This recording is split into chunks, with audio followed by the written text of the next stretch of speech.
First of all, I want to thank you to Shavanan sir to think about these such types of programs, and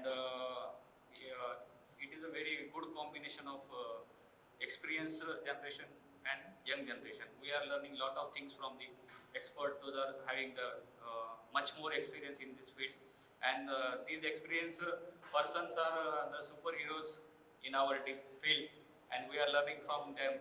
So thank you, sir, for this combination. And with this, I also have one request and expectations, whatever it may be. Sir, in this dialogue also we are discuss Maharashtra facing the number of farmer suicides. So from the Maharashtra, I request to organize these such types of dialogues, program or workshop to addressing these issues, to how minimize the farmer suicides in all over country. With this, I thank you again, and thanks Manage to give this opportunity.